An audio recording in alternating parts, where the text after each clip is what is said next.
It's not every day that YouTube makes a good decision. Between the blocking of ad block, the lack of communication, the removal of dislikes, and most importantly the overhandling of copyright, it can really seem like YouTube is just out of touch, and that they hate the very creators that built the platform. But every once in a while, YouTube has a moment of clarity, where they come up with a good idea. And it's always a magical moment, however fleeting, where it seems like YouTube actually understands us. And back in October 22, YouTube seemed to have made one such good decision by rolling out Creator Music, which was advertised as a way for partnered YouTubers to buy music licenses so they can use music in their videos without getting copyright claimed, seemingly fixing one of the biggest challenges YouTubers have been facing for over a decade, that being Content ID, which is YouTube's incredibly unreliable and overkill method of detecting copyrighted music and footage in videos. If Content ID detects footage or music that has been registered with it, that video with the footage or music in it will be flagged and it will either have a claim on it,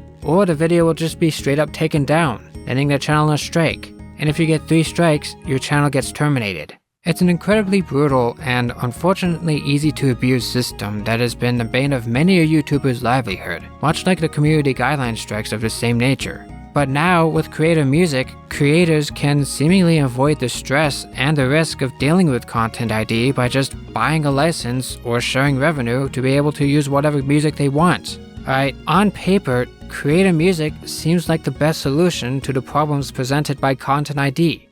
That was until I finally got access to it earlier this year and checked it out, only to realize that it's a complete joke. Like, it's useless, alright? It's not at all what I thought it would be. In reality, all Creator Music really does is show you all the songs that will get your video claimed, and instead offers overpriced licenses for a limited selection of mediocre songs that aren't that much better than the royalty-free songs that came from the audio library. Like, from the coverage I was seeing, I was under the impression I would be able to buy licenses for actual songs that would have been impossible to use before.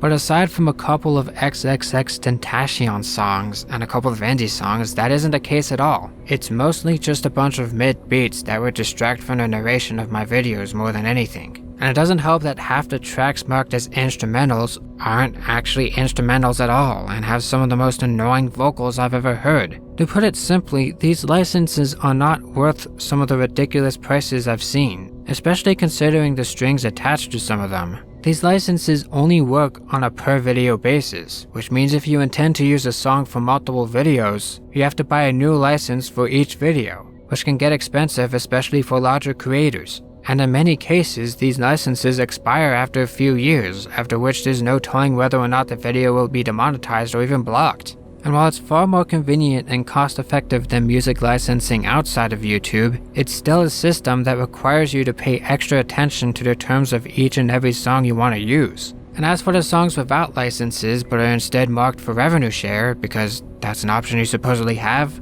you don't actually get a license for it in Creator Music. Instead, how it works is that you just put it in your video, and then Content ID will claim the videos with the songs in question and split the revenue that way. Yeah, it doesn't even solve the main issue it sets out to fix. All it does is show you which songs Content ID will claim.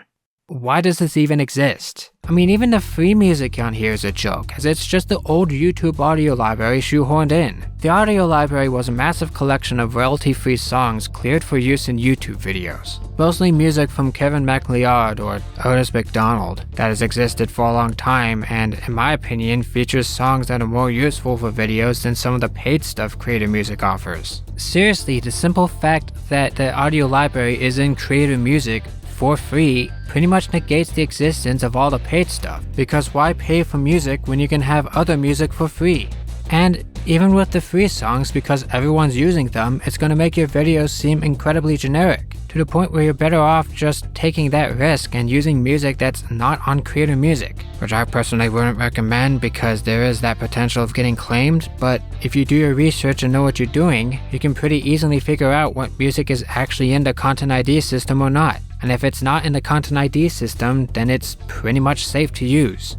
And this leads into the only way I found any kind of use out of Creator Music, looking up songs to see if they're registered in the Content ID system or not. So if you find some kind of some kind of old video game music or obscure songs from the 80s or instrumentals, you can look it up in Creator Music, and if you can't find it there, odds are it's safe to use. At least for now. Obviously new music is added into Content ID all the time, and you can still potentially get manually claimed down the road, but it's still useful in avoiding Content ID's wrath. And even though I have found a decent use for Creator Music, it only shows how dumb of a system it really is. It's nothing more than a used bandage on the gaping, rotting wound that is the Content ID system and its victims. And yeah, it is still in beta, so things may improve, but it's been over a year since its beta launch and it's still useless in accomplishing its main goal of offering licensing options to avoid getting claimed. Because not only is it a hassle to triple check every license to make sure it won't turn your videos into ticking time bombs, but it even ironically helps you avoid YouTube's own system of detecting quote-unquote wrongful use.